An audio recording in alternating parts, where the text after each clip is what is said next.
Bach seems to be so much the father figure that when we practice his well-tempered clavier prelude and fugues, centuries after he composed them, both books already separated by 20 years of his life, represent so much the bread and butter of our musical upbringing, that the very concept of in distance of their performances when composed and practiced, pedagogically being used for the purpose of developing the capacity of polyphony on the keyboard, which was mainly the fugues point of view, and some agility and some flexibility and some volubility and velocity of the fingers for the preludes. At least that is the premise. Not all of the preludes, far from there, have the same genre. Not all the fugues either are having the same genre in terms of their, I would say, expression more than interpretation. Because in a way, the interpretation is a late 19th century, early 20th century mostly concept. Before music was read, studied, and when performed, it was part of the reading process. In other words, there was no audience separately from the performer, and there was no composer separate from the performer. All performers were composers, so as colleagues, they would play the music of each other, but they were sharing the same musical language, the same vocabulary, with different ways of using the syntax, with different ways of using the incredible personal inspirational creativity of their melodic line, of their melodic composition of the structure of the phrase, and then the phrasing in terms of the organization of the harmonic highlighting, and the voicing in terms of their dialogues between the voices, and all these elements were communal to a composer's know-how, to their toolkit, or if you want, and of course they learned from each other. They copied each other's music to study it when they were students, and once they captivated not the genre and the style, but they learned really the know-how, how to delay a cadence, how to organize a suspension, how to do with the grace notes or the beautiful, meaningful ornaments, the embellishments, is so beautifully mentioned in their own title, as well as the decorations, which are the alternative ways to connect the blue notes, the real notes, and how to read out of the score what is essential from what is not. But everything is important, especially when it's Bach, and therefore Bach's is like playing, describing the taste of water. You drink it, and of course there is a taste to water, but it is so necessary, like Bach's Prelude and Fugues in music for the well-tempered claviers, both books became that for us musicians, the the bread and butter, if you want, the water, I mean the essential. And of course you can have different flavors in the water, and you can say, I like the fugue to be more this way, or the tempo of the prelude that way, articulation, tempi. Of course it brings to light differently the music itself. After all, it's a written text, and all we need to do is just to read it silently, and then we hear it inside our own capacity to read, absorb, filter the texts according to our own taste. But when we perform it, immediately we confront with everybody else's opinion, and so inevitably we are hitting their disagreement. It's not supposed to be like this, not supposed to be like that, it's too fast, it's too slow, it's too much pedal, it's too much rubato, it's too romantic, it's too modern, it's too I don't know what. It's too much something that is not their reading. And so how to find the different ways that are legitimate for the different readings, call it interpretations. Well, to tell you the truth, we'll explore them. For instance, the first prelude of the Book 1 in C major is arpeggiated harmonizations 1, 2, 5, 1 in C major. So if we search for a melody, there isn't one on top. There might be a 1 in long values in melodic line of the bass line of the parts.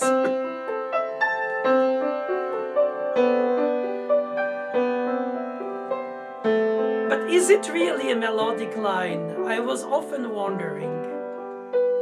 Because in a way we expect it one on the top and the other one a little more full of expressive elements, patterns, motifs, rhythms. Here you have a chorale with even long notes, some longer.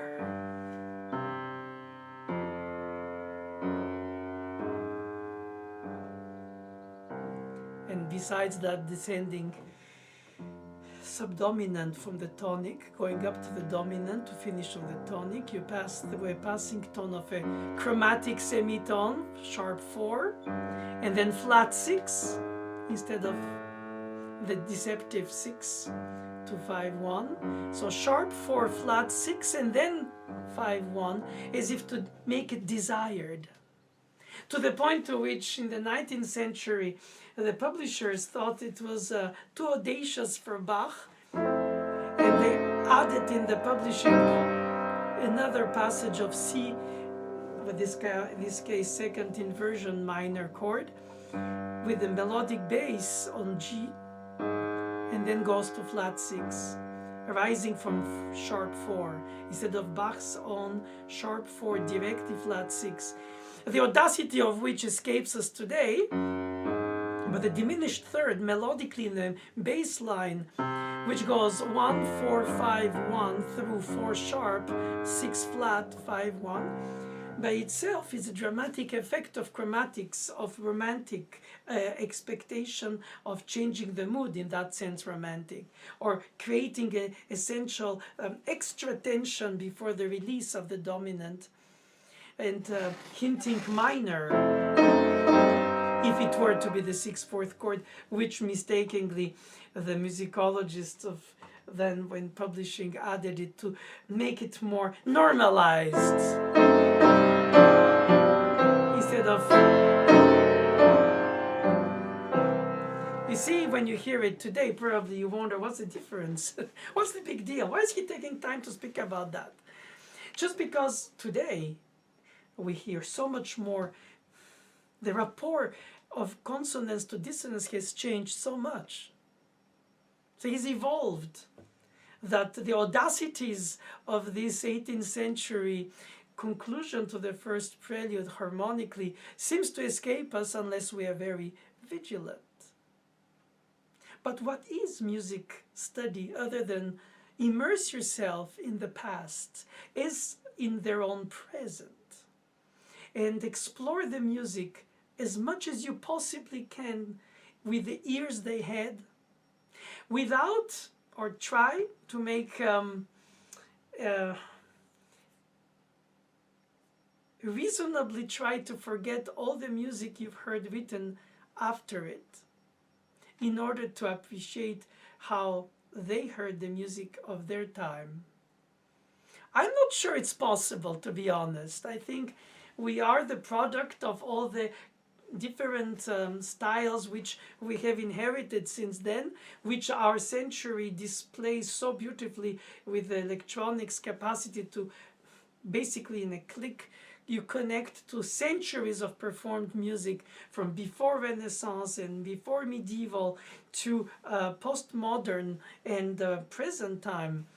And the access being so incredibly, in a way, easy is almost deceptive, because it makes everything seem like one single, flow. But in fact, it was not the case. I think Bach considered himself modern, and we consider him Baroque. Of course, the the future is always in the present of the time, but today we can, and with instruments, or we build instruments like then, with know-how through treatises, we learn how they heard the music they were playing, or rather how they were playing it to the fingers used. For instance, Bach's second son, CPE, wrote an essay where he explains how to play expressively on the harpsichord. So does Couperin, l'art de toucher le clavecin, and the different, at the time, Baroque music schools, composers, teachers for some, like Bach was both, did come up with a certain organization of the, if not rationalization, it might be not right, but the way to express the elements of music that the keyboard imitates from the voice or from the dance. And until the music written idiomatically for the keyboard, be it the harpsichord for the castles or the homes, and the organ for the churches, where anyway the primary Bach's time usage of music was for the church, as he was a church musician and composer. Mostly improviser, but thankfully without so much effort of copying and writing, and the help of so many members of his family and students, copying all these weekly cantatas and prelude and fugues and chamber music that he composed in the beginning of the secular moments at the coffee shop of the Two Swans, where they played a lot of secular music, but also the capacity to write music essentially purely voice-led. You would think it's only for voice singing. Of course, you have marvelous arias in the Passions. And of course, you have capacity of hearing singing in the preludes too. Because in a way, the harpsichord was used naturally to rehearse for the church performances, because you couldn't always rehearse in the church. So it was a portable keyboard, basically.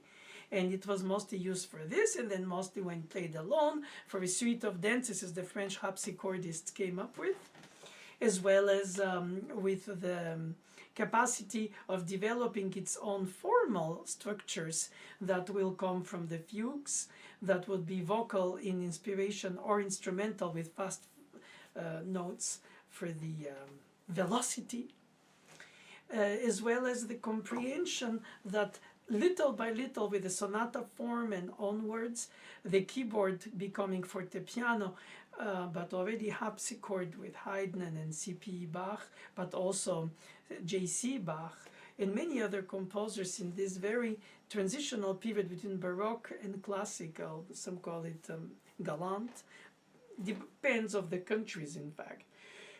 But whichever way you call it, you realize that progressively the harpsichord was used not only as an exerciser, which those prelude and fugues were for, but also to exercise the fingers, the ear, the polyphony, the awareness, the capacity to organize a trio sonata by yourself on the keyboard, or perhaps a 4 or 5 voices fugue, following all the voicing elements on the score. And so pedagogically Bach wrote them down, and the students copied them to study each of them for their lesson next time.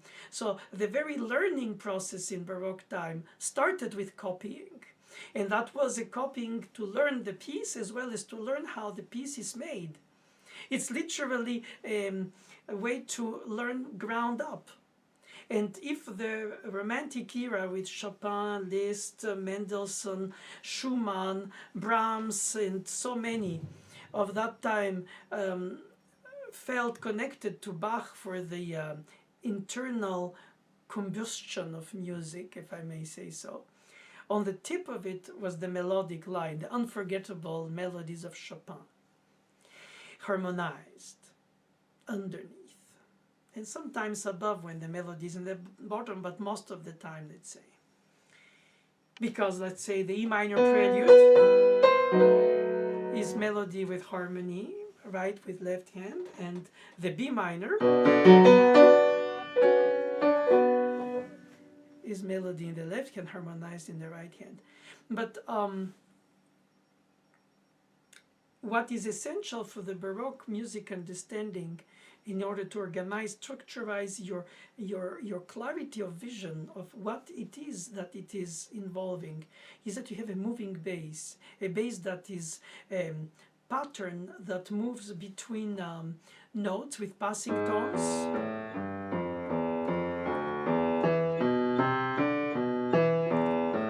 or like Book 1 D minor,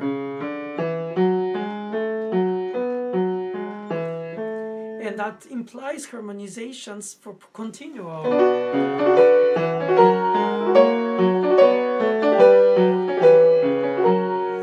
But here it's played in the right hand with two voices in dialogue, in imitation, creating substitutions for the performer to play legato without pedal in order to maintain the suspensions that Bach wrote. And the decay creating what it does, which is death. The sound, when reaching the dissonance of the suspension, paradoxically dies. So do you have to restrike it? It's a question that I think stays open. Perhaps you should restrike it before, or perhaps you should voice it in such a way that you bring it out before in anticipation of its,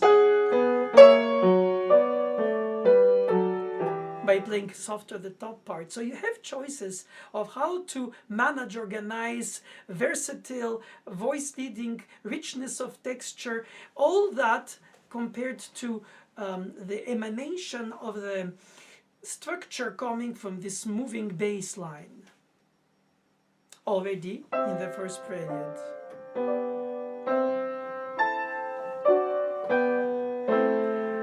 So the Baroque music has to be thought before to be played, has to be heard before to be read, has to be copied when it's read, to be entering literally in immersion in your own musicianship, so that you feel not that you composed it, but you're closest to its details of structural organization, how the elements connect. Basically, an architect who builds the building to understand how it's built. And so you try to understand how it's composed. Not that you understand a lot of the choices of the composer, some by sequence, some by consequence, some by direction of a line that leads to this or that punctuation, dominant and modulation, secondary, in dominance and so forth. Yes, you find the thought process, the DNA of the how things came one after the other to be. But when you play them, you narrate them from point A to Z. And so because we are on an instrument that can express dynamics ranges, plus with the pedal can blurry but possibly sustain even longer before the decay of the note, you have to anticipate for not having blurriness, since there's only one pedal for all the keyboard and you don't have two keyboards, if you want to distinguish the textures between the layers. You have to plan ahead how to organize by playing a bit louder the long value that will bloom at the moment of its decay, which is a paradox. And you cannot do a crescendo like you do when you sing on the held note on the piano. Whatever you started, that's what you end with, which means the time of the decay. The pedal is an artificial sweetener, but really doesn't help a lot, because it only blurs more. So if you can do more substitutions, more connections between the fingers, regardless of the expression of legato in terms of connected, like book 2, the first one, or that comes then with opportunity to choose a different posture. It doesn't have to be a contradictory one, and just maintain it through the prelude or the fugue and see how that helps bring your point across. It's all about conviction. It's all about rhetoric. It's all about eloquence. It's all about enunciation.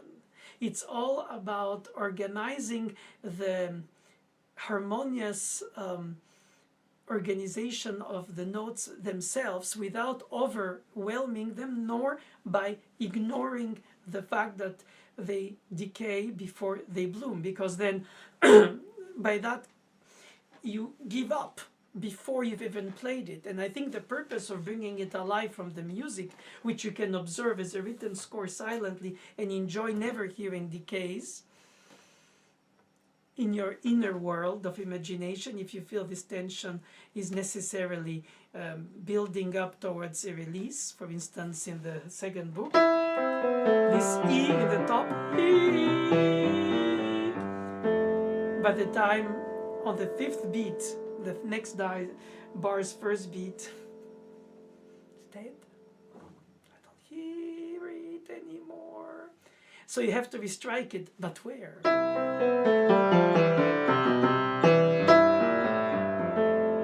Or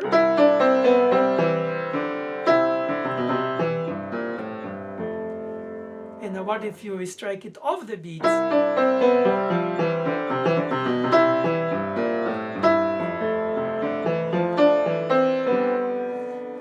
And most of the time probably they didn't restrike the long values that were decayed, because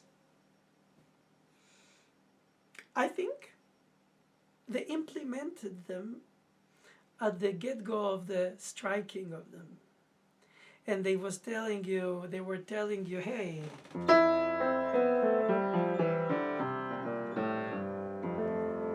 you don't hear the major ninth, but you remember I concretely restruck it, but the first time though it's not restruck, just once.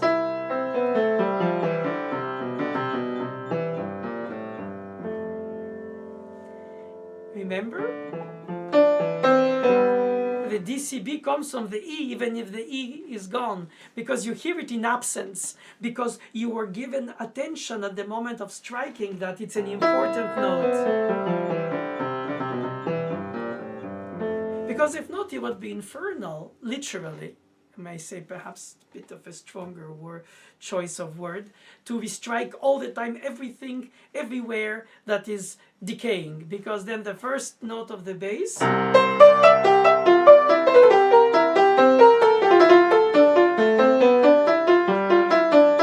has 9 beats, and modern piano can sustain still the length of it in the low register. Most likely the harpsichord couldn't. The organ could, but that was not written for it, even if it can be considered as if arias and dances are stylized on the keyboard of the harpsichord for the time being then the same thing for the organ could imitate on the harpsichord too. So perhaps there was a necessity to restrike this long holding ostinato held bass.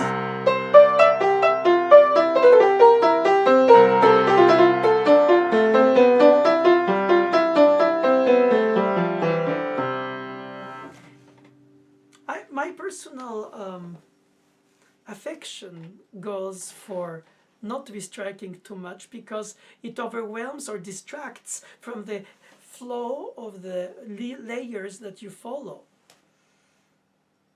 In a way, it's as much as in the eloquence of the presentation as well as in the innuendo of the hint suggestion.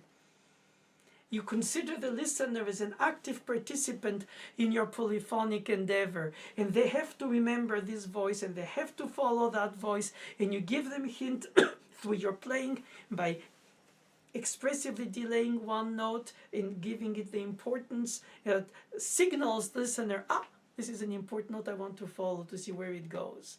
While I hear others move around, perhaps in faster values, because that's easier to follow. The longer values is harder to follow since they decay.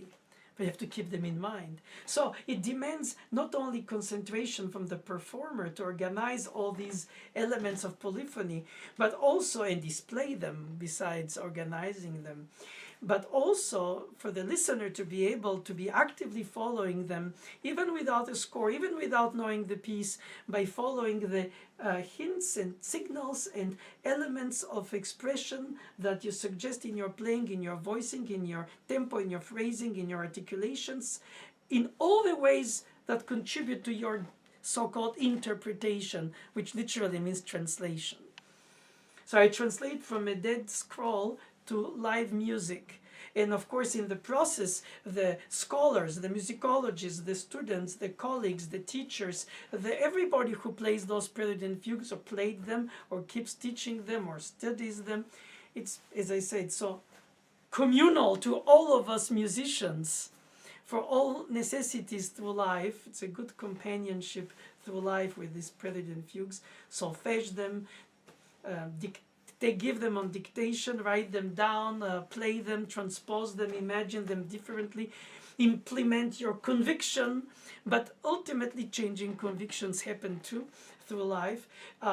Influences by other performers and instrument choices today compared to then that they didn't have to choose from.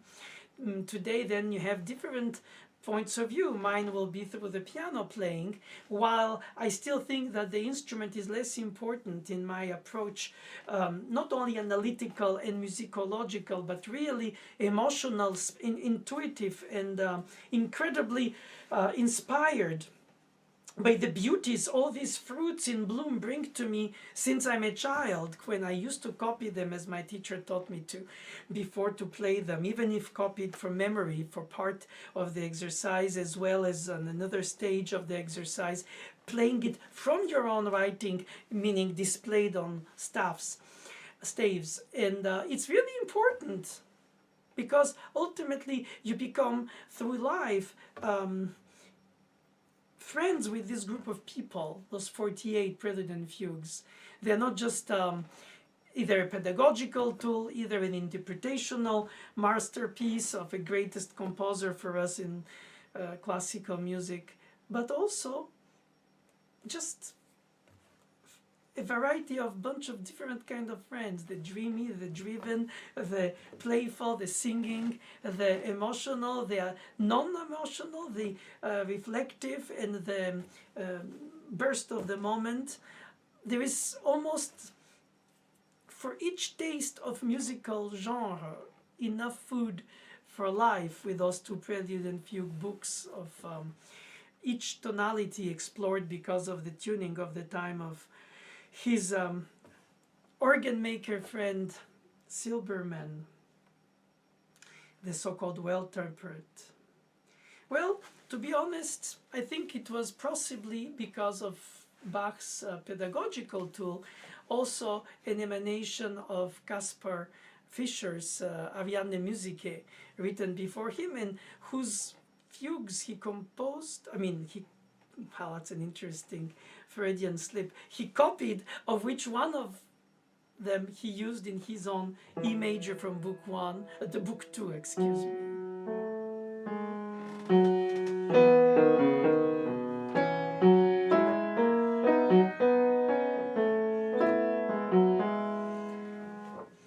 Borrowing, stealing. In any case, Bach didn't give an explanation on the score after Fischer. But nevertheless, it proved that that's how he studied and learned his own trade. And I think that when I used to study them, Mademoiselle Boulanger asked me to copy them, play them from the score and from memory, layers, sung and solfeged, and holding one hand playing, one spoken, so it's not always with the fingers. Besides everything else, I studied with her, and I had to, in repertoire for piano, in repertoire for studying harmony and contrapoint, and fugue, and analysis, and solfege, and music theory through ear training, and transposition, and transcription, and all elements of a musicianship, of a complete musicianship approach, rather than individual trade prevailing on the others. So it's not about a value judgment about can we spread too much, too thin, if we really want to go in depth in every detail of each of the trade. Of course, a lifetime won't be enough. And that is what erudites understand very early. That's why they remain very often, for some of them, in the depth of a niche, where they develop, explore, and bring to levels of understanding and discovering for the general musicians that is respected and admired, but not seconded. They just go, oh yeah, he's a specialist of that, or she's a specialist of this. My own teacher brought back to audiences Monteverdi, Schütz, and Buxtehude, for instance, who were less played, if not for some of them not played at all in the early days of the 20th century, by conviction of hers, not so much chronologically or pedagogically in that aspect, while she was a teacher, but it was more in her approach to search for communalities between stylistic differences, and not so much chronologically searching to display the flow of the events. But you know, all of this ends up my introduction about the why and the how of approaching the interpretation of each of the prelude and fugues. I think that I will display for you different ways. I will present for you different options that I think are legitimate. Of course, it's my subjective opinion. I don't pretend to be at all the one to disseminate any kind of truth, be it mine, or at least my conviction through the lifelong companionship with these pieces. And I understand that there will always be new eyes and new hearts and new souls and new points of view and new minds and new intelligences which will face these pieces like they did before and since it was written until forever, that will question my opinion or question their own opinion even through lifetime, because in a way these pieces are as generic as fulfilling, as meaningful as indicational, as complete art of work for the work of art, rather, order of the words, as well as technical, pedagogical, pedantic display of the elements. So it is in a way a combination of pedagogy and as well as artistry. And I think that they have to, the artistry of the interpretation of them should emanate from the pedagogy, and the pedagogy should emanate from the intelligent score reading. And therefore you have to be informed scored read because of the ways people played it, people heard it, the evolution of the instruments, but the evolution of the understanding of the tempo that is indicated either through the choice of the time signature, because there is no metronome marking since it was invented roughly a century less, 70 years after Bach died. So anyway, there was no objective beats per minute to put in. Therefore, if the time signature is our only objective fact on the score, of course we can very well agree and disagree about if that is our only code of honor to honor Bach? Or can we say, yeah, it's written in 4/4, but I hear it in 2/2. It's written in groups of 3/8 bars, but in fact I hear it as 1/12/8 bars. I hear it means I project myself. I want to give a reading with a beautiful meaning of the phrasing that is not so much rhythmical in the indication. It's not because of a necessity to breathe for a voice or a wind instrument or change of bow for a string instrument. It's because you find that there are sentences of eloquent statements that you have to make. And if you immerse them in a different mood, which becomes prevailing over the expression of the independent elements, the eighth note, the 16th note, the triplets, the departure on upbeat, the departure on downbeat, the arrival in major when it's in minor, the so-called Picardy third, or not, the unison or the suspended element that creates a tension even after decay replayed. In other words, you have so many ways to people the incredibly architectural textures of these works, which are incredibly knowledgeable to have through life, even if you start them as a child, barely able to play them, but you're given to play them because they have given what to do. And then you start saying, okay, now I want to play it for what it means to me. And that is very important. And I will present the various options, not that there are many for each, perhaps there are more, but the ones that I consider or feel or have reached the point to believe that they are legitimate, at least in my musicianship, while being extremely open-minded as a teacher, as a jury member, as a, therefore, when asked my opinion, perhaps in master class or so, with the point of view of another person, be it the student, whose first look at the piece might reveal it more differently to me than I thought about it until then. So not that all things are equal, because obviously experience and tradition combined with recording them as I did, or thinking over them as I did, copying them by hand as I did, as knowing them solfège-wise, do, ré, mi, sol, mi, fa, ré, mi, do, si, la, sol, si, mi, sol, do, si, la, sol, fa, mi, fa, la, ré, fa, la, do, si, ré, mi, fa, sol, fa, mi, ré, mi, do, si, la, sol, fa, mi, ré, do, ré, do, si, do, mi, sol, si, la, sol, fa. Okay, I can speak them. I held Mademoiselle Boulanger's hand on her deathbed, and she was solfèging few voices of some of the fugues from memory, and I was solfèging another part, holding her hand in a very touching and sad, but at the same time extremely musical moment, which is to the heart of the music itself. When she taught me to study them from memory by copying them, and then speak them with one hand and play the other one when you do Re, Do, Si, Re, Sol, Sol, Fa, Mi, Fa, Do, Re, Fa, Mi, Re, Mi, etc. You don't have to sing in the pitch, or you can Re, Mi, Sol, Do, La, Sol, La, Do, Si, Re, Mi, Fa, Sol, Si, La, Sol, Fa, Mi, Fa, Re, Mi, Fa, Sol. Okay, but that was kind of awkward, because you're not a singer, and I know I'm not, but all teachers do. At least some, even if I promised myself I won't when I age. But I do.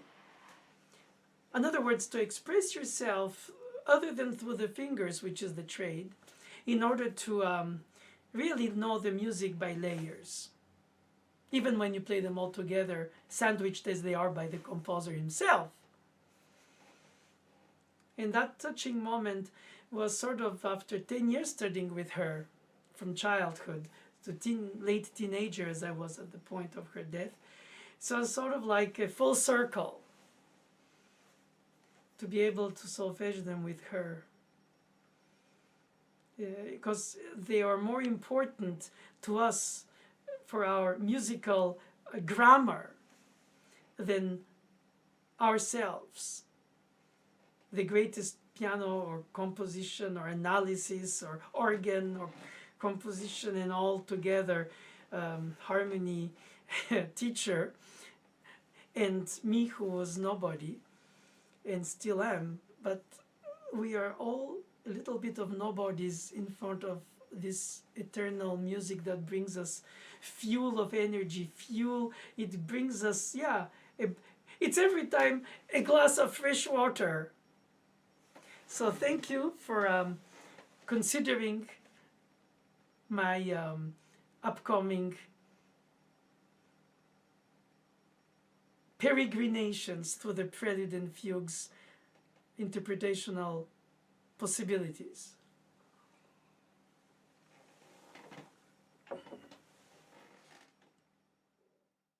For C major book 1, you can privilege the harmonization or the arpeggiation. In the notation, the left hand has held notes beyond the first beats, whenever the right hand picks up the arpeggio and continues, but with individual notes which are not written to hold, which meant that on the harpsichord he obtained a legato with overlapping and then the clear articulation of the arpeggio and not all chordalized. Half-half.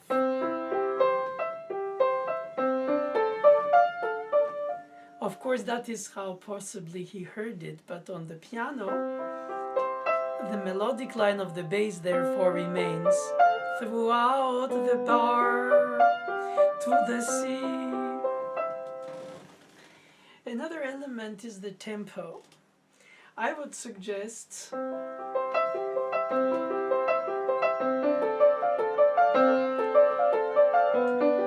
if this tempo is chosen is because you want to bring the connection of the bridging through the notes of long values of the melodic bass line.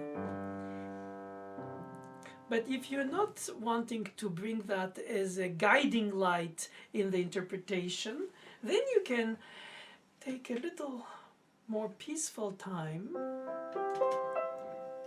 And then this way you have the 4 bars, but in 4 beats each. 1, 2, 3, 4. All 12 beats. 1, 2, 3, 4. And not in the earlier tempo, which was cut time to 2. In this case, you will have a little bit more of projection on the tip of all these rising arpeggios from the root note. And so then in the slower tempo, you can bring out the melody that is imaginary, which is just the tips of the arpeggios generated by the bass.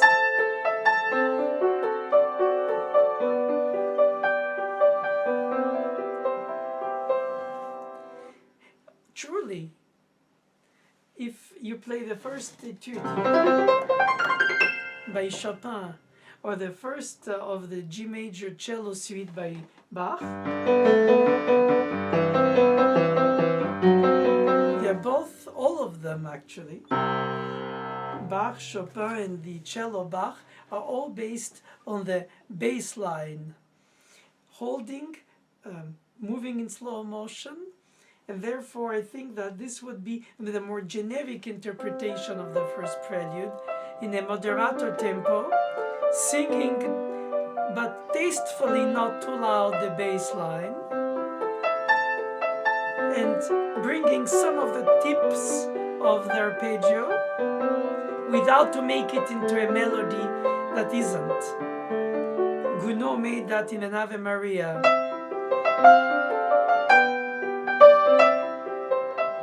But the beauty of the prelude is that it doesn't have a melody per se. It's a harmonic progressions prelude with arpeggiations of which half are held overlapping and the other half are clear. And the first fugue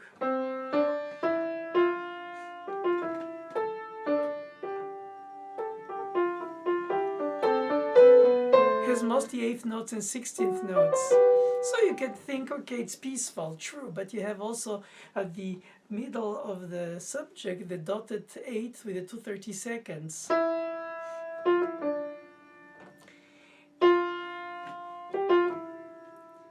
That means that the overtension should be a crescendo, which the decay of the piano cannot do, and the 2/32, which are the squeezed 16th notes that should have been, are the late release of this tension.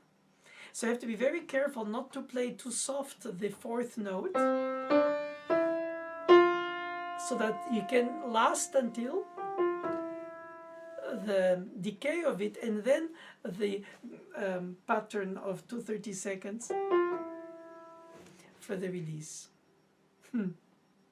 Isn't that true? When I think it was CPE copied it for his studies, he only wrote 8 2/16 instead of the dotted 8 2/32, which gives even more of a even flow to the, or very smooth flow to the fugue. For instance, when you start with the other voices.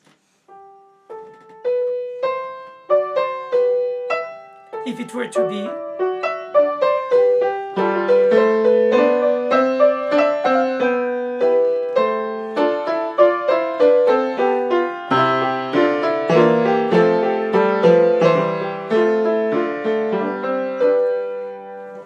now I highlighted very unsubtly the entrances of the four voices. But the fact is that they should be continuously important even after their contrasubject pattern, when they are just decorative patterns to the second, third, and fourth voice entrance of the alternation of subject and answer.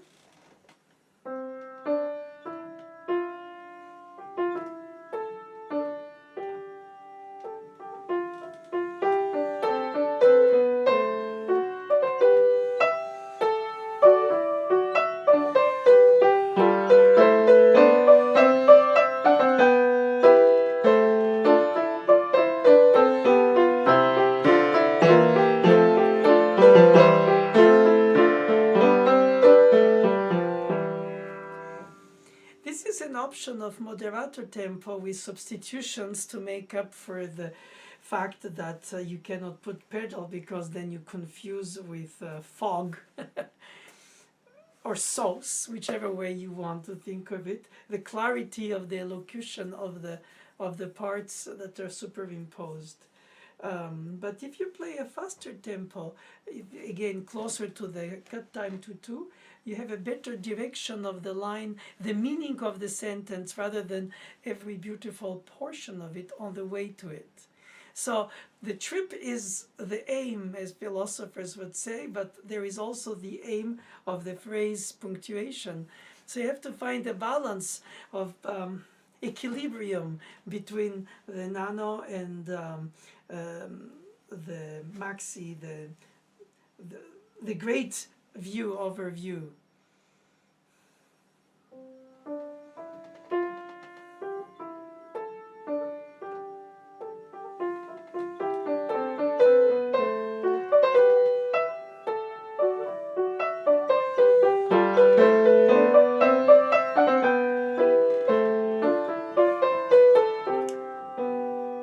I think that beyond that it will become agitated, which then changes that calm flow. How calm and how flow, it's up to your taste if you consider that this is part of it. But I think in that sense the first prelude of Book 1 and its fugue are peaceful. They're not vindicative, they're not in a sense of experiencing some kind of fight to reach some kind of point. It's more like the very idealized society of equals. Harmoniously living in community, all these voices.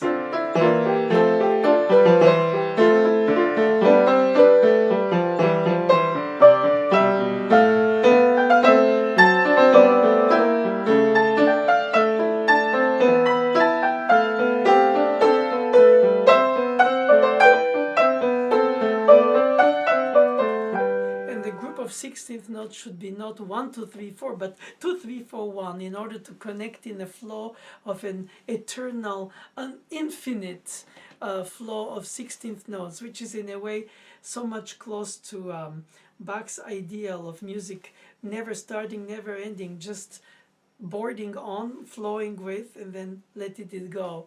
I find that sense the best you can bring in the Prelude and Fugue number 1 of Book 1 is a sense of this kind of celestial harmony idealized on earth.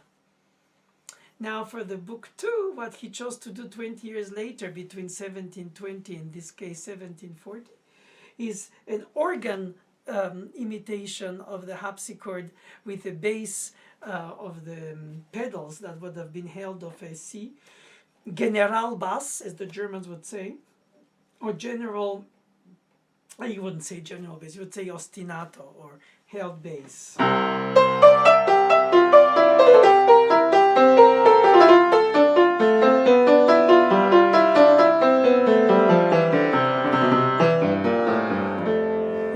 Besides holding the bass, the pattern that moves has a lot of decorative, joyful, jubilational projecting, mostly step motion.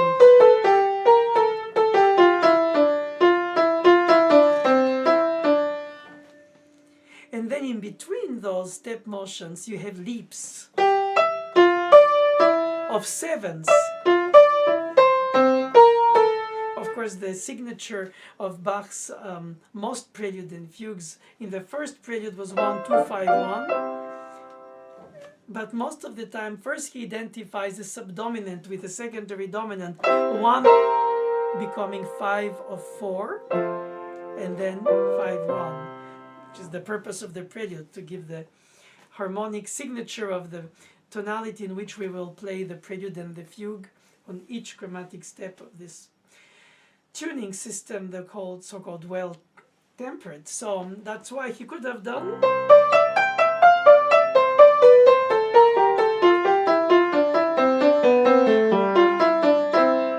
which would have been naturally very boring, but predictable as well, perhaps because of that. But when you have flows of rising step motions or descending in faster patterns,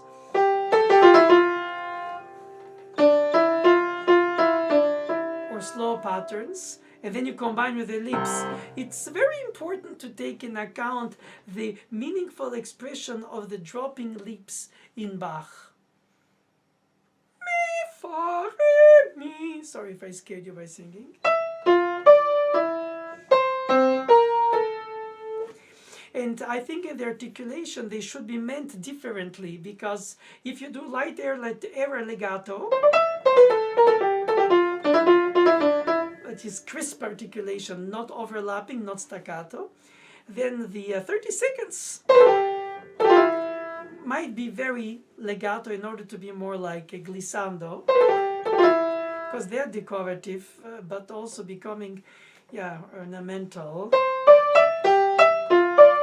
And what he's obtaining through the resonance is to have, in a single voice, the suspensions.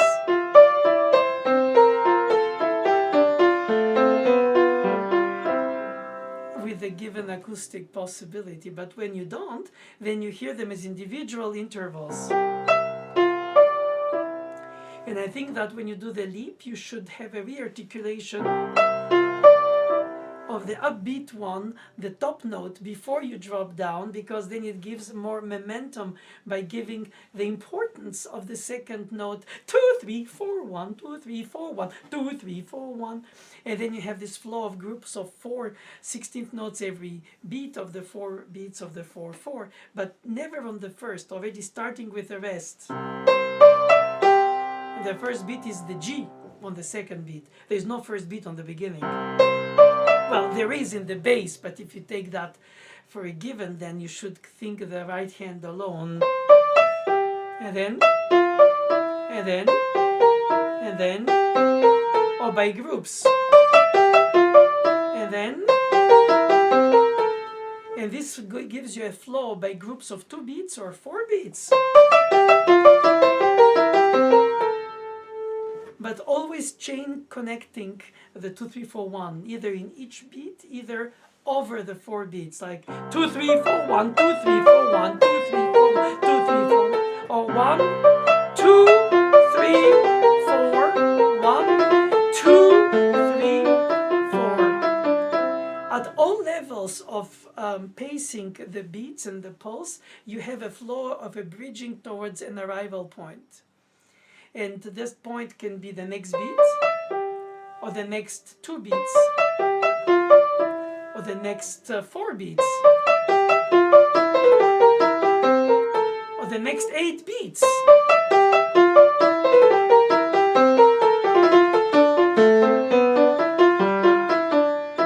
And arrive on the 3rd bar's first beat, the 9th beat, so to have 8 beats of dropping the descending scale through the subdominant, secondary dominant, 5 of 4, 5 of 1. And I think that if you take these harmonic tempo of changes of harmonic progressions by beat, and then you look at the phrasing and how it's organized towards the arrival point,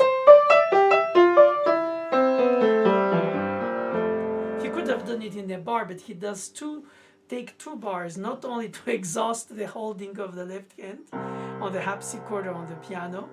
Of course, you keep it in mind, that's the whole point. But to give the sense of slower dropping scale in the right hand. And this by delaying tactics with suspensions or imitations of. It's always the art to delay the arrival point on the tonic in this case. And so if you play it a little faster and more articulated in terms of toccata style, more separate touches, toccata being touch of course, but there are different touches. And so legato, non legato, legato, staccato. I would say that you could also alternate, but if you do too much of the decorative different articulation, I think you diverge the attention from the flow of the melodic line and the harmonic progression and the whole architectural structure, because then it becomes distracting.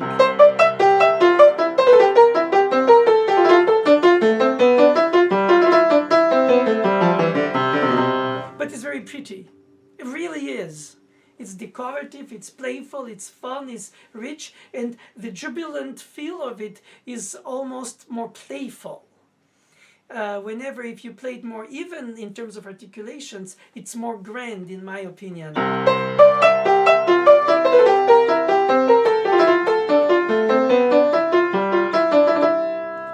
Well, these are my suggestions. Intuitive and analytical, not either or. I think you should find both. In a way, perhaps one prevails the other, but doesn't matter.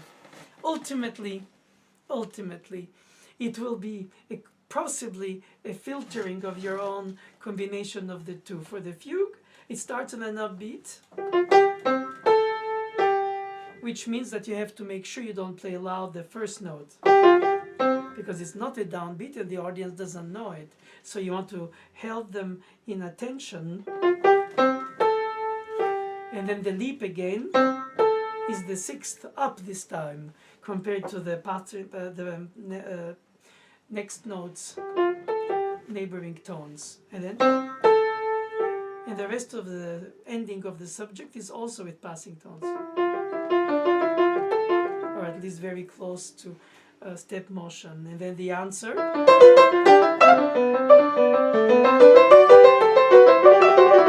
There's a little bit of a trick in this subject, because the idea of the leap is to have an interval of which, of course, is very hopeful in the leap up compared to the leap down, which is more mournful.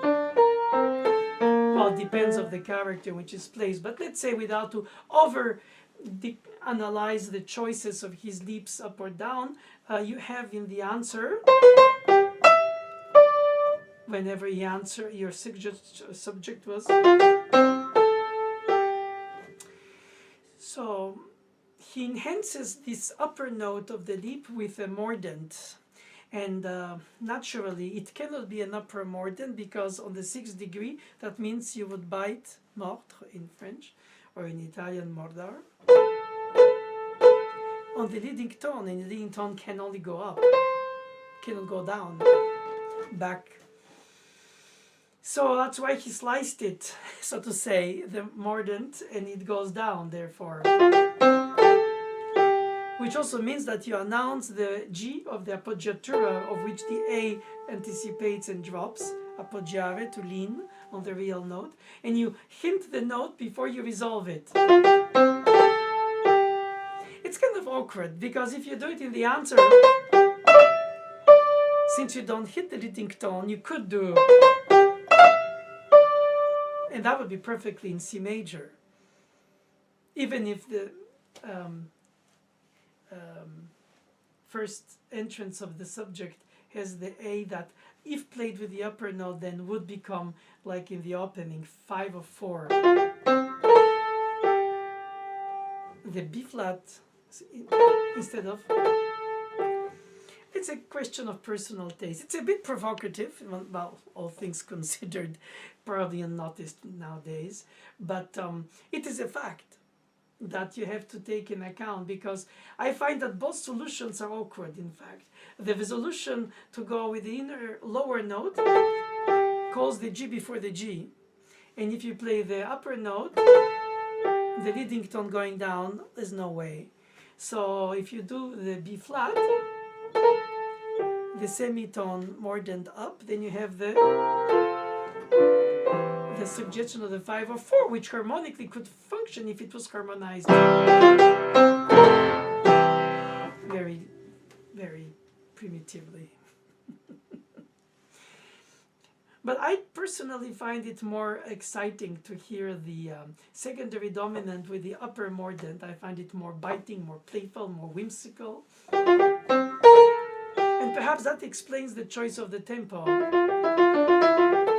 Again, 2, 3, 4, 2, 3, 4, 1, 2, 3, 4, 2, 2, 3, 4, 1.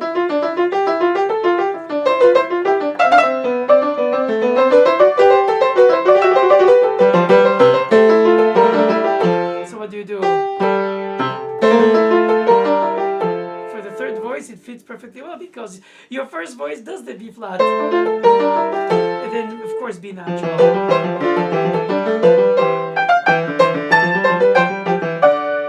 I think that when you have a 2/4 pattern for the chosen key signature of the bars, you can think that the fugue could have a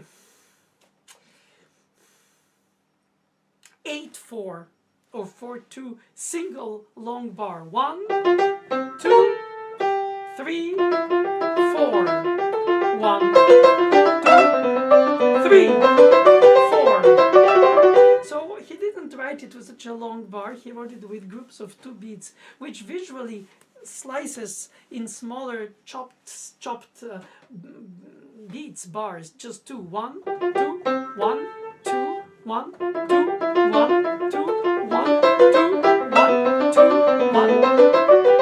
So that could suggest that perhaps he was thinking,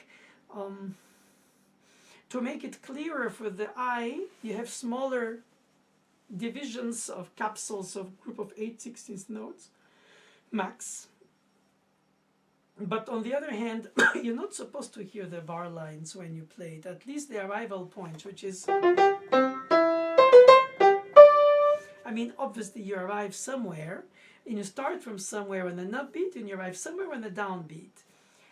So if you play it in a faster tempo, I think it can be perhaps more understandable, but for the agogic of the grammatic way of organizing the structure of the flow of the decorative events, the harmonic progression tempo, and the ornaments, not to mention the togetherness.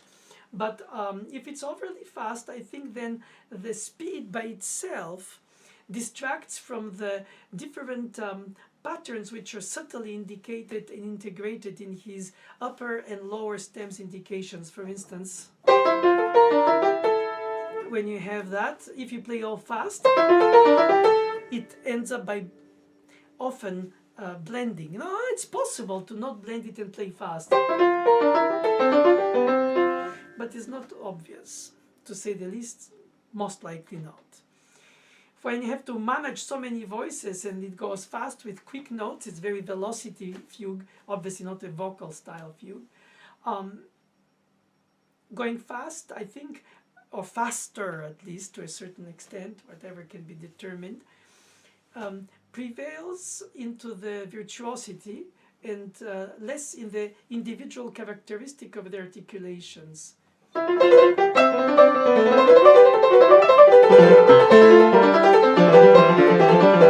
Always it is. When you go faster, you arrive clearer to the point of the sentence. But if you play a little under, you hear the suspensions, you hear the anticipations, you hear the upbeats, you hear the articulations of all the elements that are not just a flow of notes, but they have their own, even if it's a secondary voice, or the ending of the answer, 2, 3, 4, 1, 2, 3, 4, 1.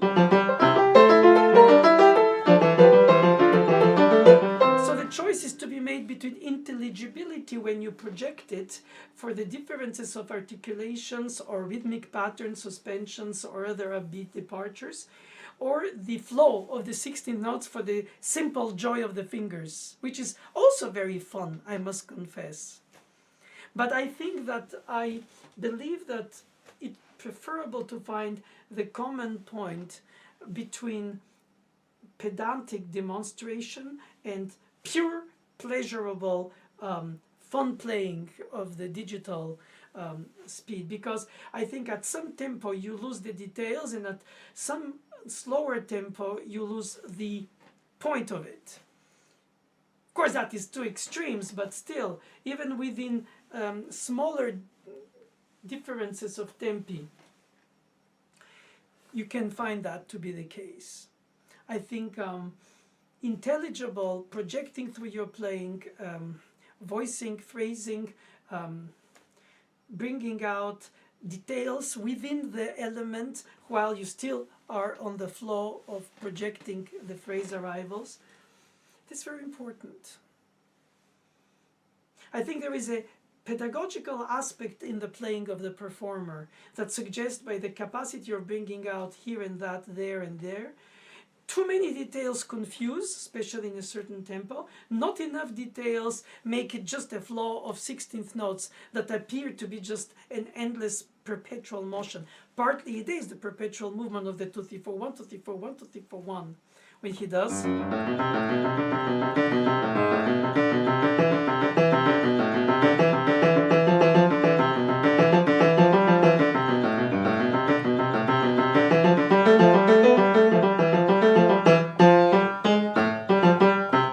In this long bundle, you could also play them.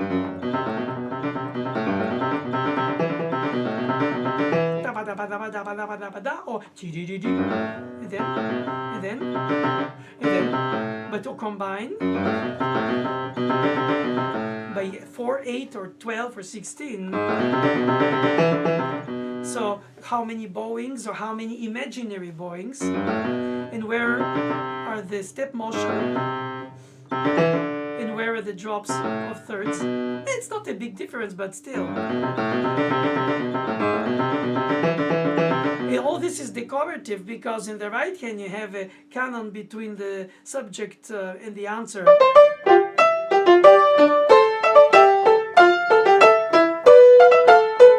In the stretto of the fugue where you superimpose the elements. So in a way, it's a distraction or decoration.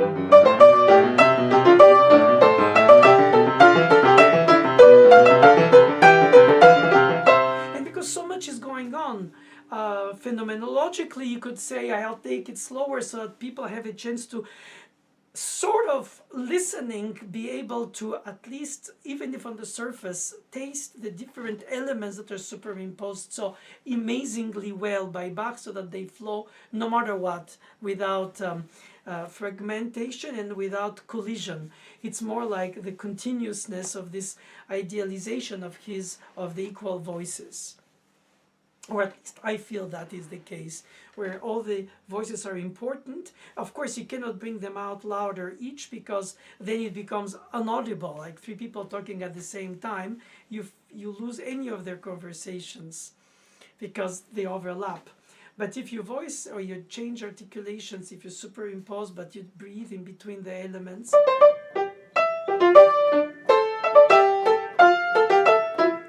just the detachment of the eighth notes while you're holding the quarter note and the other voice, it already helps you to understand better than if you were doing legato both, or staccato both, or if you do one legato, one staccato,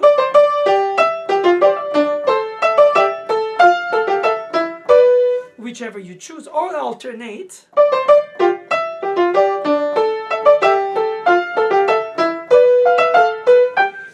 I think at some point playing with articulations only for decorative purposes of the layering becomes vain, because then you attach such an importance to the detail that the listener has to feel that this and that and all and this and all of everything is important. But at some point Bach, obviously, in my opinion, wanted to blend not all the notes but have the flow that overtakes the detail. The detail has to be in place but shouldn't be more striking than the flow in order to reach the arrival point. Like a choral work of his, where he has often these single vowel long 16th notes patterns of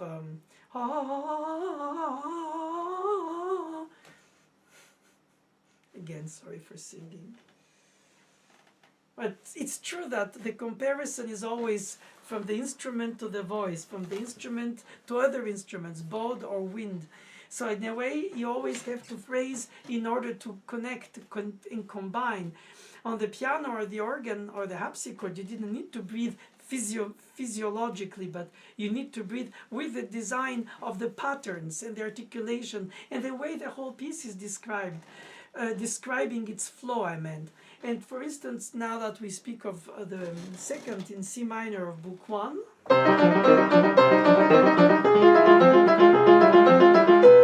that's the typical situation where you have a flow of 16th notes for bars and bars and bars.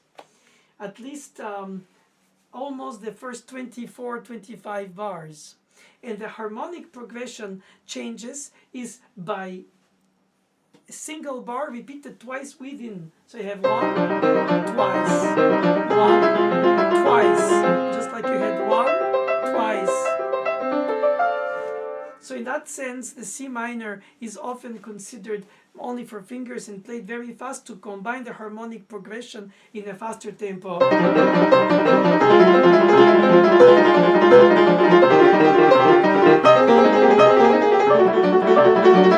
Or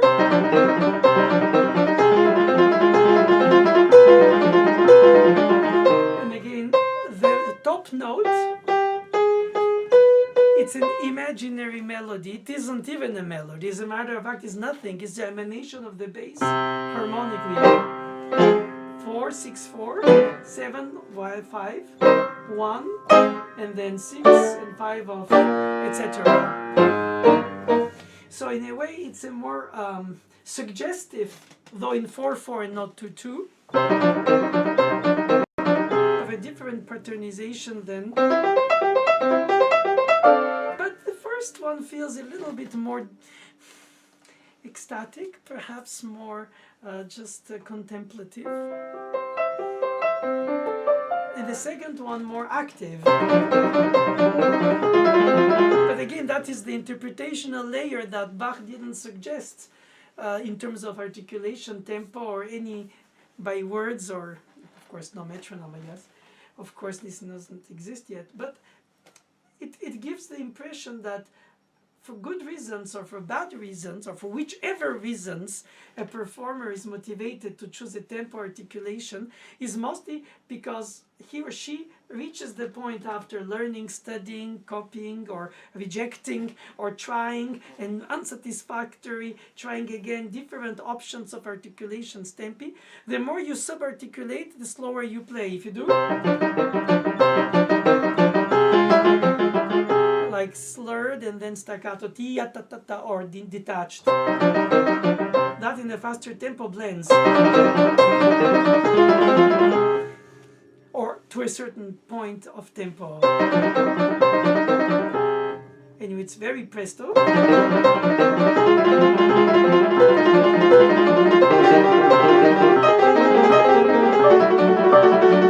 And don't forget the harpsichord has a great resonance from close up of the fact that you don't have all these dampers closing, and so it sounds exactly more harmonized if you play it fast on the harpsichord. That's what Chopin does in his last etude of Opus 25, number 12.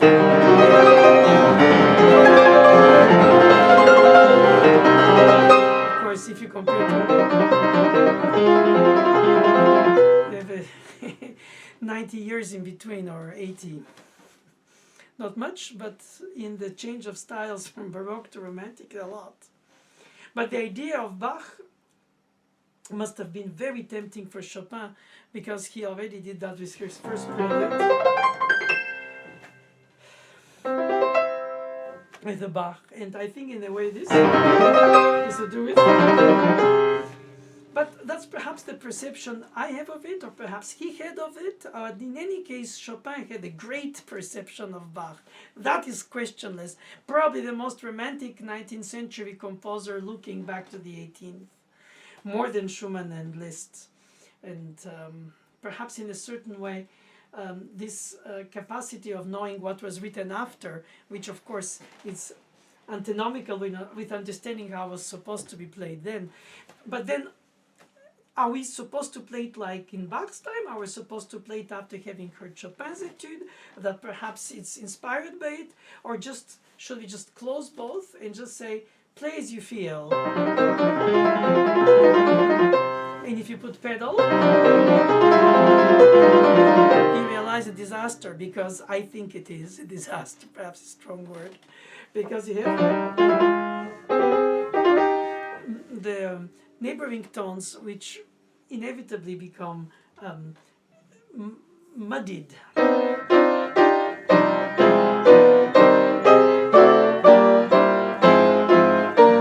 Or then you have to voice them softer so you can hear. But then you start, which it is possible too, to shape the texture to fit to your idealization or ideology of the piece. If it's harmony, then erase in softness the notes that are not part of it, the neighboring tones, and you hear, which he didn't write. He wrote it with this beautiful, and so I think that it needs to be part of the harmony, but it shouldn't be blurred by being pedaled, just finger pedaled, if you choose to hold it. But I don't think it's necessary to hold it as a melodic stem, because it's not a melody. I think at some point Beethoven, with the theme of the Waldstein, combined the accompaniment, the harmonization, and the thematic leitmotif material all in one, apparently only accompaniment pattern. It's not a melody, which he does in the first cello sonata in F major. Very Haydnesque of him in his early age. But here is the accompaniment for itself in 310 by Mozart. It's a stressful chord after his mother's death in Paris, but as an accompaniment of the melody. And here it's accompaniment to nothing, because it's all fulfilled by itself. And here you could could say, oh, I hear a melodic line through, oh, I hear a harmonic progression through, oh, I hear a bass line through, and now I hear articulations of passing tones or neighboring tones. Yes, to all. The point is that if you bring all at the same time, at the same level of intensity,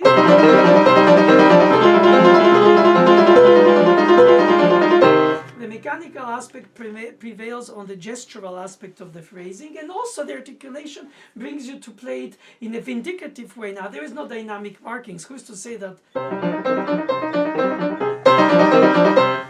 But I still think that a moderate dynamic range is preferable rather than an extreme one, and a moderate tempo rather than a too fast one, so that you can follow the flow of the harmonic progression in the spacing of the phrases on the long run, while inside each beat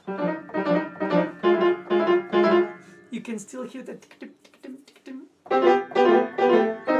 the very pattern of the decorations, because there is beauty and nobility in his writing to place in beauty in inner notes, in inner beats, in things that are considered decorative or perhaps therefore less important because they're not thematic or structural in terms of the form or the thematic material, so the thought.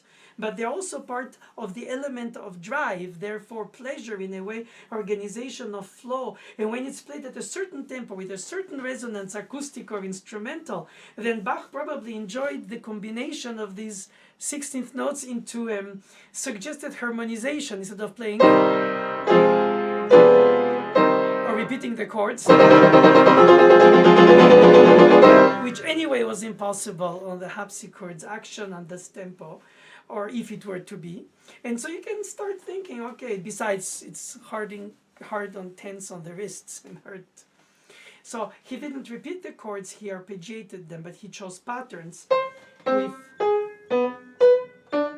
the first beats of each beat representing the leaps that we saw earlier. And so if you organize the leaps, you introduce inside the patterns 2, 3, 4, 2, 3, 4, 2, 3, 4, 2, 3, 4, and then 1, 2, 1, 2. I think you reach that tempo, which is, I call moderate tempo. Now for the fugue.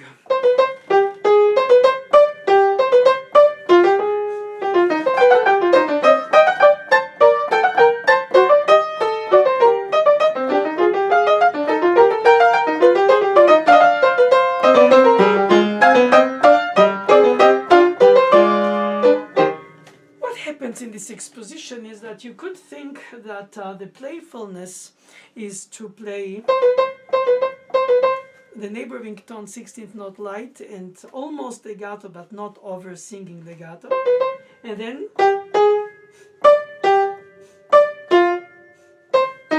the leaps more demonstrative of this famous dropping leaps of Bach.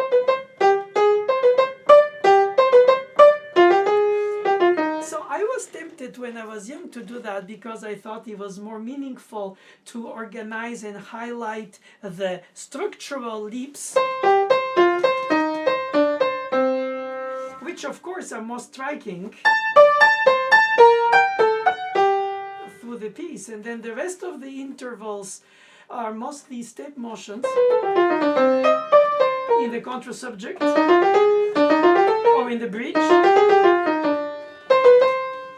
And so, of course, they contrast when you play them, because then you don't listen to the scale as much as to the second voice entrance of the answer. I think he was very attentive in my understanding, and probably I might be wrong, but my understanding is that when he exposes the voices in the fugue, he tries to have different rhythmic patterns so that we don't get confused with which one goes with which, or not to combine them. Which is tempting to do if you verticalize the listening into slices of beats instead of layers of continuous patterns. Do, si, la, sol, fa, mi, re, do, mi, re, do, si, la, si, fa, sol, la, fa, sol, do, re, mi, fa, sol, la, re, mi, fa, sol, la, si, mi, fa, sol, la, si, do. So when you sing one, play the other, you hear the difference, but when you play them,